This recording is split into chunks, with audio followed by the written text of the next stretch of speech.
எல்லாம் இழந்து விட்டு நாங்கள் வெறும் கையோடு போகிறோம் என்று போனவர்கள் இழத்தல், இறைவனுக்காக இழக்குதல் சுகம் என்று நிரூபித்தவர்களுக்கு பெயர் முஹாஜிர்கள். இறைவனுக்காக கொடுக்குதல் சுகம் என்று அள்ளி கொடுத்த அன்சாரிகள், அவர்களுக்கு அன்சாரிகள் என்று பெயர்.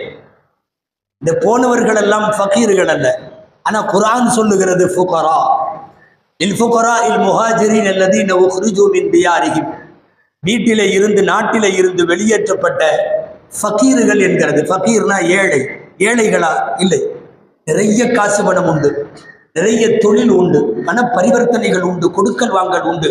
அல்லாஹ்விற்காக அத்தனையும் விட்டு வெளியேறுகிற போது நேற்றைக்கு வரையும் செல்வந்தர், இன்றைக்கு அவர் ஃபகீர். நேற்றைக்கு வரை அவர் கொடுக்கிற கரம் இன்றைக்கு ஜக்காத்து பெறுவதற்கு தகுதி என்கிற அளவுக்கு ஏழையாகி போகிறார்கள். யார்? இந்த அர்ப்பணம் எல்லாம் செய்தவர்கள் முஹாஜிர்கள். வயிறுகளிலே கற்கள் இருந்தது என்று படிக்கிறோம் அல்லவா வரலாற்றில். அதுவெல்லாம் வயிறார, வயிறு நிறைய உண்பதற்கு தேவையான சொத்து வைத்திருந்த முஹாஜிர்கள் வயிற்றிலே கல்லை கட்டுகிற அளவுக்கு ஏழையாகி போனார்களே. என்ன காரணம் தெரியுமா? மார்க்கத்திற்காக அர்ப்பணித்தவர்கள். அர்ப்பணிக்கிற உணர்வு உலகளாவிய இஸ்லாமிய உலகத்திற்கு வர வேண்டும் என்பதற்காகத்தான் ஹிஜ்ரி என்று பெயர். அந்த ஹிஜ்ரி என்கிற வார்த்தைக்குள் ஆயிரக்கணக்கான குடும்பங்கள் மார்க்கத்திற்காக புலம்பெயர்ந்த தியாக வரலாறு உள்ளுக்குள்ளே இருக்கிறது.